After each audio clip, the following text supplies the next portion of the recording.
Kapolda Papua Barat bersama Gubernur melakukan sidak minyak goreng di sejumlah distributor.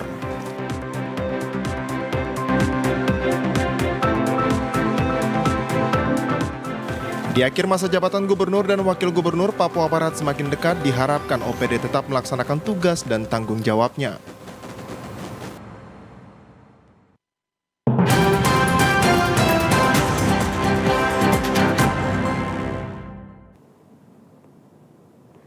Salam jumpa pemirsa, senang sekali saya Aprilia Nikmur dapat kembali menjumpai Anda dalam program Berita Papua Barat hari ini.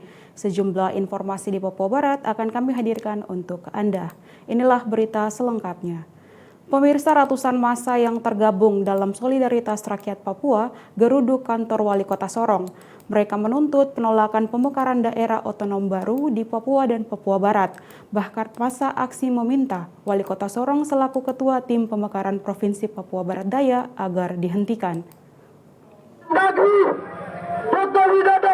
Presiden Republik Indonesia.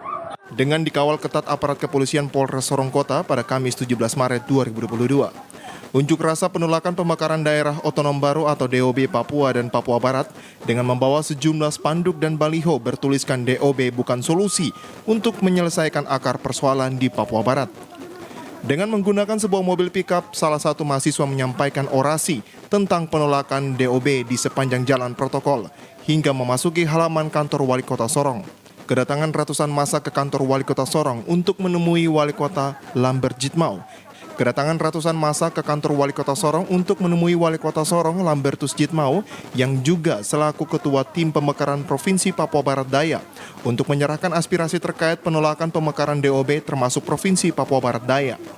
Namun massa tidak berhasil menemui Wali Kota Lambert Jitmau. Lambertus Jitmau diketahui sedang tidak berada di kantor Wali Kota. Massa juga menolak untuk menemui Sekda Kota Sorong yang mewakili Wali Kota untuk menanggapi aspirasi mereka. Yang ada depan komunikasikan kepada Wali Kota untuk segera hadir. Ini dia punya rakyat yang minta. Rakyat minta dia tidak mau keluar. Terus siapa yang dia mau dengar? Bapak yang berkesit mau, kami, Mas Haji semua minta Bapak hadir depan. Sekali lagi Mas Haji maju satu langkah ke depan jalan. Aspirasi dan tuntutan penolakan DOB oleh Solidaritas Rakyat Papua berakhir pada pukul 4 sore. Karena belum berhasil temui Wali Kota, massa mengancam akan melakukan aksi pada hari Senin mendatang dengan tuntutan yang sama. Unjuk rasa ratusan massa ini berakhir aman dan lancar dengan mendapat pengawalan ketat dari polisi. Tim Liputan TVRI Papua Barat melaporkan.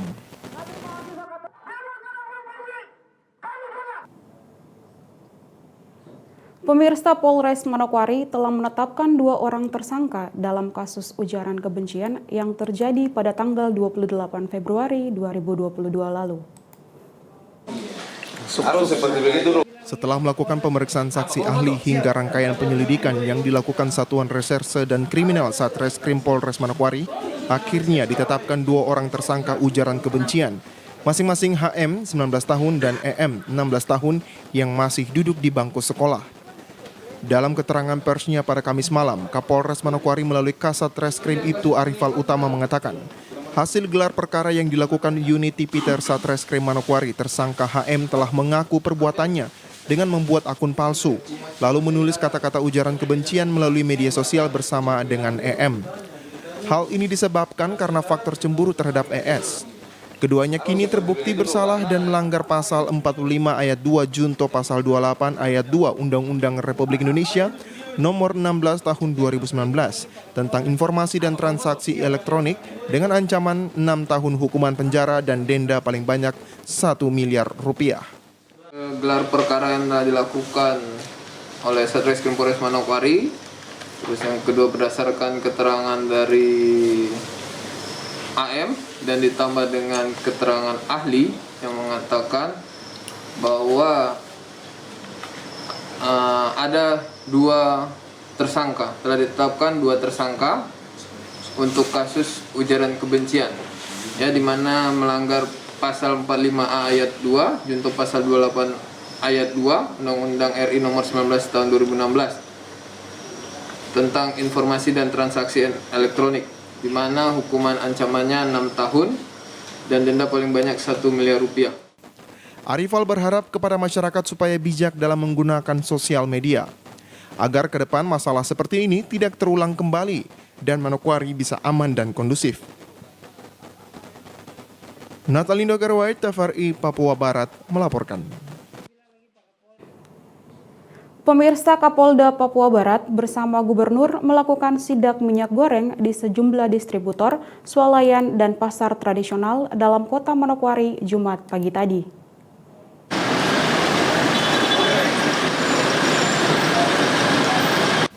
Sidak dipimpin langsung oleh Ketua Tim Pengendalian Inflasi Daerah, Gubernur Domingus Mandacan, didampingi Kapolda Papua Barat Jumat pagi tadi dimulai dari CV Aditya Citra Persada yang berada di Sowi, Distrik Manokwari Selatan, dan dilanjutkan ke Orchid Swalayan, Pasar Sanggeng, dan berakhir di Manokwari City Mall. Dalam sidak tersebut, Kapolda Papua Barat Irjen Pol Tornagogo Sihombing mengatakan, sidak kali ini dilakukan untuk memastikan stok minyak goreng di distributor, retail sampai dengan pasar tradisional masih terkendali dengan aman.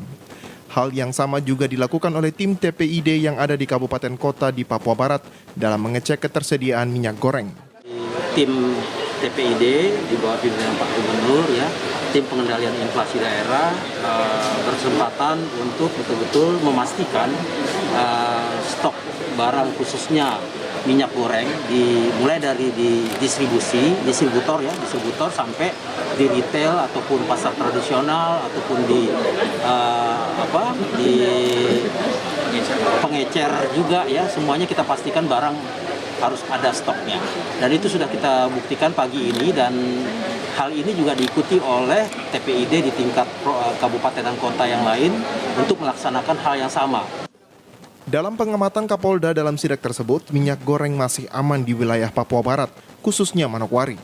Terbukti sampai dengan hari ini masyarakat Papua Barat tidak berkerumun atau mengantri untuk membeli minyak goreng seperti yang terjadi di beberapa provinsi. Kita mengamati masih aman, dan kita bisa lihat dari masyarakat yang tidak berkerumunan untuk mencari minyak goreng, ya. Dan saya dapat laporan juga dari para Kapolres juga, mereka memantau langsung, dan sejauh ini mereka menyatakan bahwa di daerah mereka tidak ada penimbunan, tidak ada hal-hal yang membuat masyarakat itu berbondong-bondong, ya, seperti yang terjadi di beberapa provinsi, ya. Sementara itu, Gubernur Papua Barat Domingus Mandacan menyebutkan umumnya selama dilakukan sidak untuk minyak goreng subsidi harganya masih tetap Rp14.000 dengan harga bervariasi.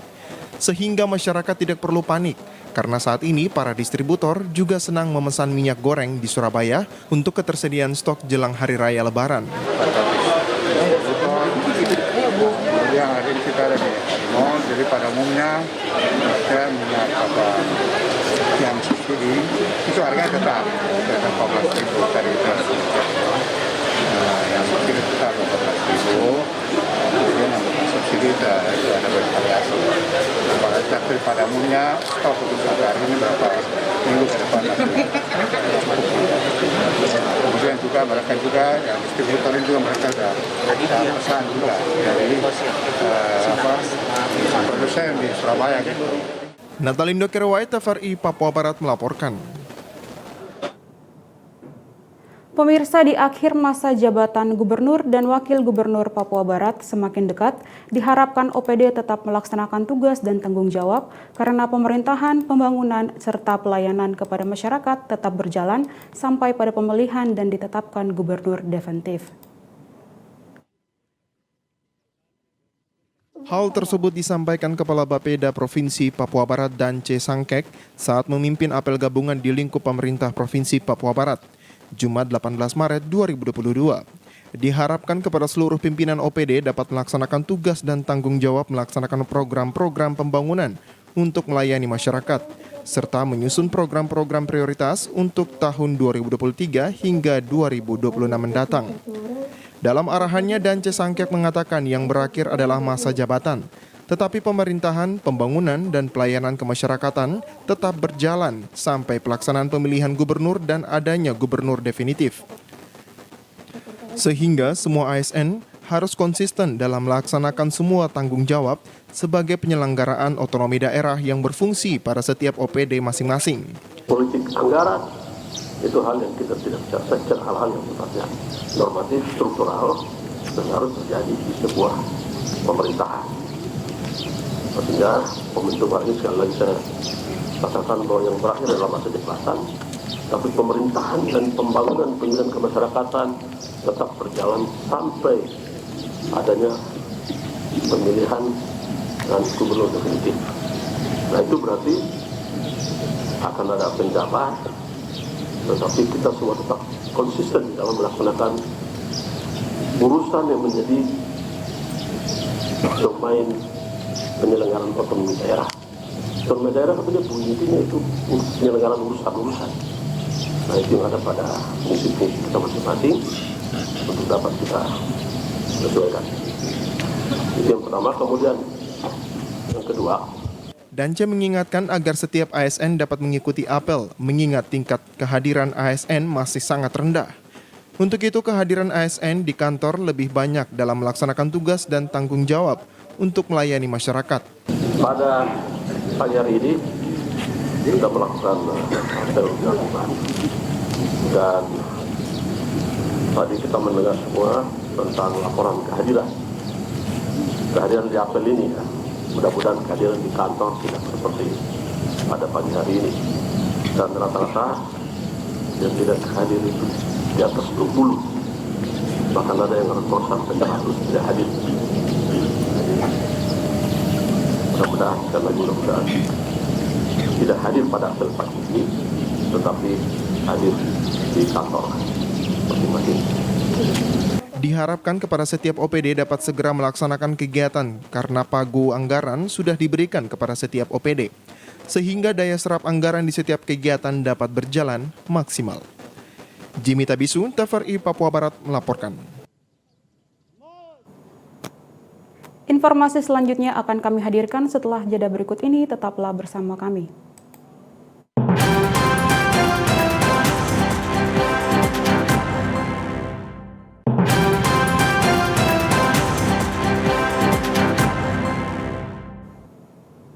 Terima kasih Anda masih bersama kami. Pemirsa, setelah mengunjungi Pulau Mansinam, KNPI Papua Barat akan segera berkoordinasi dengan pemerintah provinsi dengan ikut melibatkan peran pemuda, khususnya KNPI, dalam pengelolaan Pulau Mansinam guna mengajukan perekonomian bagi masyarakat setempat. Ketua KNPI Papua Barat terpilih Semi Saiba bersama Ketua KNPI Pusat berkunjung ke Pulau Mansinam dengan melihat situs-situs peninggalan oleh kedua penginjil Otto dan Geisler. Tidak hanya itu, dalam kunjungannya ke Pulau Peradaban Orang Papua itu ke depan banyak atensi yang akan dilakukan KNPI dalam membantu pemerintah Provinsi Papua Barat. Semi Saiba kepada wartawan mengatakan, setelah berkunjung ke Pulau Mansinam dan melihat kondisi daripada pulau ini, ke depan ini akan menjadi langkah strategis bagi KNPI di masa kepemimpinannya untuk melakukan komunikasi dengan pemerintah provinsi. Karena pulau yang merupakan peradaban bagi orang Papua dan banyak menghasilkan orang-orang yang luar biasa di atas tanah Papua. Karena itu, kata Semi, sangat disayangkan jika pulau ini tidak dirawat dengan baik. Semi berharap setelah nantinya dikelola dengan baik, bisa menjadi usaha kreatif bagi pemuda dan masyarakat yang mendiami Pulau Mansinam. Saat ini saya bersama dengan Ketua Umum DPP KNPI Pusat, Bung Haris Pertama, yang telah hadir di Manokwari, Provinsi Papua Barat dalam rangka pelaksanaan musyawarah daerah KNPI 2022-2025. Setelah kami berkunjung ke Pulau Mansinam, kami telah melihat bagaimana kondisi dan keadaan pulau ini. Ini akan menjadi sebuah langkah strategis bagi kami untuk kami mengkomunikasikan ini dengan pemerintah provinsi. Sayang sekali pulau yang sangat baik ini, yang merupakan tempat awal mula peradaban bagi orang Papua, di mana kedua penginjil datang meletakkan kakinya di atas tempat ini, yang kemudian hari ini banyak menghasilkan orang-orang yang luar biasa di tanah Papua. Yang kemudian banyak menempatkan kita pada posisi-posisi yang strategis, baik itu di pusat, provinsi maupun kabupaten kota. Karena itu sangat disayangkan sekali jika pulau ini terbengkalai. Sementara itu, Ketua Umum KNPI Haris Pertama menambahkan, Pulau Mansinam sudah banyak dikunjungi oleh tokoh-tokoh nasional maupun wisatawan dari dalam negeri maupun luar negeri. Ia berharap ke depan pemerintah bisa mengikut sertakan peran para pemuda, khususnya KNPI, dalam pengelolaan area tersebut. Dengan masuknya para pemuda di pulau ini bisa menjadi objek wisata unggulan bagi Papua Barat. Apalagi begitu banyak keindahan dan sejarah religi maupun alam yang perlu diekspos melalui media. Pulau Mansinam ini pulau yang sudah sering didatangi oleh tokoh-tokoh nasional juga ya, terus juga wisatawan dari dalam negeri dan luar negeri ya, sudah berkunjung ke Pulau Mansinam. Saya berharap bahwa pulau yang indah ini dengan keindahan laut ya, bisa snorkeling dan juga bisa kita sama-sama tahu bahwa di sini Injil ya, dua orang penginjil dari Belanda dan Jerman datang ke Pulau Mansinam untuk menyebarkan agama Kristiani, dan ini adalah sebuah objek wisata, sebetulnya religi bagi umat Kristiani, dan ini yang harus dikembangkan agar sejarah-sejarah tentang bagaimana agama Kristiani ini menyebar di Pulau Papua ini, khususnya Papua Barat ini bisa diceritakan ke seluruh umat Kristiani di Indonesia. Ketua Umum KNPI juga berharap nantinya Pulau Mansinam tidak hanya ramai pada saat perayaan 5 Februari, namun bisa ramai dikunjungi pada hari-hari biasanya, jika pulau ini telah dikelola dengan baik. Natalindo Kerewai, TVRI Papua Barat melaporkan.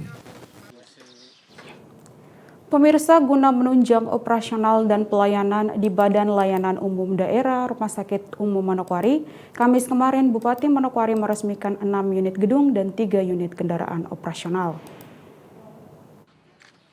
Peresmian 6 unit gedung yang dilakukan oleh Bupati Manokwari Kamis kemarin diantaranya gedung CSSD, laundry, kamar jenazah, gedung instalasi, gedung medical check-up, dan gedung workshop. Sedangkan 3 kendaraan operasional terdiri atas ambulans, mobil antar jemput karyawan, serta 1 unit Hilux untuk operasional. Hadir dalam acara peresmian tersebut perwakilan Kodim dan Polres Manokwari, Kepala Dinas Kesehatan, Asisten 2 Setda Manokwari, serta karyawan BLUD Rumah Sakit Manokwari. Direktur Badan Layanan Umum Daerah Rumah Sakit Manokwari Dr. Alwan Rimosan dalam laporannya menyampaikan pembangunan 6 gedung menggunakan dana alokasi khusus tahun 2019, 2020, dan 2021. Sedangkan kendaraan dinas bersumber dari dana alokasi khusus tahun 2021. Sebelum meresmikan 6 gedung dan 3 kendaraan operasional, Bupati Manokwari Hermus Indo dalam sambutannya menyampaikan dalam penyelenggaraan penanganan kesehatan di Rumah Sakit Umum Manokwari membutuhkan efektivitas dan kualitas. Tapi juga kualitas ya, penyelenggaraan pelayanan kesehatan di Kabupaten Manokwari itu menjadi satu kebutuhan yang mau tidak mau harus tetap kita tingkatkan setiap tahun. Tapi harus diingat bahwasannya efektivitas dan juga kualitas pelayanan kesehatan di Kabupaten Manokwari yang kita selenggarakan ini menjadi variabel terikat, bukan variabel bebas. Jadi variabel terikat artinya itu ditentukan oleh variabel-variabel lainnya yang perlu kita siapkan, kita lengkapi supaya kemudian pelayanan kesehatan kita itu bisa berkualitas. Lebih lanjut disampaikan Bupati bahwa ada banyak faktor pendukung yang harus diupayakan agar kualitas pelayanan bagi masyarakat dapat tercapai. Fasilitas pendukung, faktor-faktor tersebut yakni ketersediaan SDM dan fasilitas pendukung. Selain 2 aspek tersebut, kultur budaya kerja juga menjadi faktor pendukung utama dalam pelayanan. Sumber daya manusia kita baik tersedia dalam jumlah yang cukup, tetapi dalam ketersediaan spesifikasi sesuai dengan kebutuhan yang ada di Blut, RSUD maupun juga puskesmas ya. Kita juga butuh dokter spesialis yang banyak juga. Yang kedua tentu saya kira sarana dan prasarana menjadi hal yang sangat penting, ketersediaan gedung, tetapi juga kendaraan operasional, bahkan juga peralatan-peralatan kesehatan yang mumpuni dan bisa dipakai untuk mengakselerasi pelayanan. Terkait dengan kultur atau budaya kerja kita, ya. Yang juga saya berharap ini menjadi hal yang harus kita perhatikan bersama-sama. Ya, orang Papua tidak bisa pertahankan gaya-gaya lama, budaya lama untuk kemudian bekerja di rumah sakit ini lalu tidak membawa suasana yang ramah bagi semua orang yang membutuhkan pelayanan di rumah sakit ini. Tidak bisa. Sampai kapanpun kultur ini menjadi sesuatu yang penting bagi kita. Kita wajib menumbuhkan kultur pelayanan yang baik bagi seluruh masyarakat kita, sehingga semua masyarakat yang mau mendapatkan pelayanan di rumah sakit ini dia merasa nyaman, dan rumah sakit umum daerah Manokwari menjadi pilihan utama. Kalau tenaga-tenaga nakes kita, orang baru datang saja sudah layani dengan muka yang asam, suara yang kasar, ya bagaimana mungkin? Ya, jujur Pak, saya sebagai kepala daerah saja saya punya keluarga diperlakukan tidak bagus juga di rumah sakit ini. Selain itu, Bupati juga berharap agar semua fasilitas yang diresmikan dapat dimanfaatkan dengan baik untuk meningkatkan pelayanan di Rumah Sakit Manokwari. Penggunaan kendaraan dinas harus melekat dengan tugas dan jabatan dan tidak digunakan dengan sembarangan. Arina Irianan, TVRI Papua Barat melaporkan. Pemirsa, membuka konsultasi publik Rancangan Rencana Pembangunan Daerah Provinsi Papua Barat tahun 2023-2026, Gubernur Papua Barat berharap rencana pembangunan yang dilakukan sebagai wujud komitmen bersama keberlangsungan proses pembangunan di Papua Barat. Konsultasi publik Rancangan Rencana Pembangunan Daerah Provinsi Papua Barat tahun 2023-2026 telah mengacu pada dokumen rujukan antara lain Rencana Pembangunan Jangka Panjang Daerah 2012-2025, Rencana Induk Percepatan Pembangunan Papua, Prioritas Rencana Pembangunan Jangka Menengah Nasional 2020-2024, serta mengakomodir isu strategis yang pembangunan berkelanjutan di Provinsi Papua Barat. Sambutan Gubernur Papua Barat yang disampaikan Sekretaris Daerah Provinsi Papua Barat Nathaniel D. Mandachan mengatakan, saat ini pemerintah berada di tahun terakhir pelaksanaan RPJMD di Provinsi Papua Barat tahun 2017-2022. Untuk itu diperlukan evaluasi capaian pembangunan, banyak hal yang sudah dikerjakan dan masih banyak hal juga yang belum terselesaikan pada periode 5 tahun. Sesuai dengan Undang-Undang Nomor 10 Tahun 2016 bahwa pemilihan kepala daerah selanjutnya akan dilaksanakan pada tahun 2024. Hal ini sesuai dengan Instruksi Menteri Dalam Negeri Nomor 70 Tahun 2021 yang mengarahkan pemerintah provinsi dan kabupaten kota di seluruh Indonesia yang masa jabatan kepala daerah akan berakhir di tahun 2022 untuk menyusun rencana pembangunan daerah tahun 2023 hingga tahun 2026. Dan selanjutnya rencana pembangunan daerah akan disesuaikan nantinya dengan terpilihnya kepala daerah hasil pilkada tahun 2024 nanti. Tidak terlepas saat ini kita berada pada tahun 2022 yang merupakan tahun terakhir pelaksanaan RPJMD Provinsi Papua Barat tahun 2017-2022. Kita pada saat ini tengah melakukan evaluasi capaian pembangunan kita. Ada banyak hal yang telah kita kerjakan, namun masih banyak pula pekerjaan-pekerjaan yang belum terselesaikan dalam periode kepemimpinan 5 tahun ini. Bapak Ibu Saudara yang saya hormati, kita tahu bersama sesuai ketentuan Undang-Undang Nomor 10 Tahun 2016 bahwa pemilihan kepala daerah selanjutnya akan dilaksanakan pada tahun 2024. Sebagai bentuk implementasi dalam mengisi masa transisi perencanaan pembangunan, pemerintah pusat melalui Kementerian Dalam Negeri telah menerbitkan Instruksi Menteri Dalam Negeri Nomor 70 Tahun 2021 yang mengarahkan pemerintah provinsi dan kabupaten kota yang masa jabatan gubernur dan bupati wali kota berakhir di tahun 2022 untuk menyusun rencana pembangunan daerah tahun 2023-2026. Rencana pembangunan daerah ini tentu akan disesuaikan nantinya dengan rencana pembangunan jangka menengah daerah RPJMD yang disusun ketika terpilihnya kepala daerah hasil pilkada serentak tahun 2024 nanti.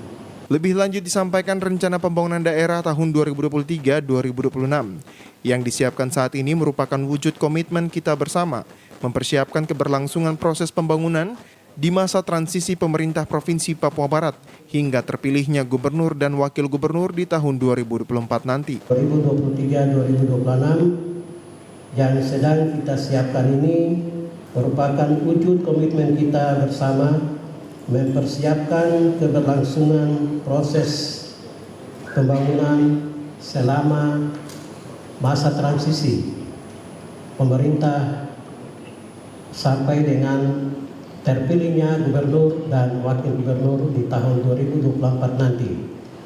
Sebagai wujud dari ketertiban pemangku kepentingan dalam melaksanakan pembangunan, konsultasi publik ini dilaksanakan untuk menghimpun saran dan masukan dari Bapak Ibu sekalian terhadap rencana pembangunan yang disiapkan. Dengan dilaksanakan konsultasi publik rancangan rencana pembangunan daerah Provinsi Papua Barat tahun 2023-2026 dapat menghimpun saran dan masukan dari seluruh pemangku kepentingan di Provinsi Papua Barat. Jimmy Tabisu, TVRI Papua Barat melaporkan. Informasi tadi sekaligus menutup jumpa kita dalam program Berita Papua Barat hari ini. Kami tetap mengajak Anda untuk mencegah penyebaran COVID-19 dengan cara memakai masker, mencuci tangan pakai sabun dengan air yang mengalir, menjaga jarak, menjauhi kerumunan, serta membatasi mobilitas, dan bersedia divaksin sesuai kebijakan pemerintah. Indonesia pulih karena aku, Indonesia pulih karena kamu, Indonesia pulih karena kita. Mewakili kerabat kerja yang bertugas, saya Aprilia Nikmur mengucapkan terima kasih dan sampai jumpa.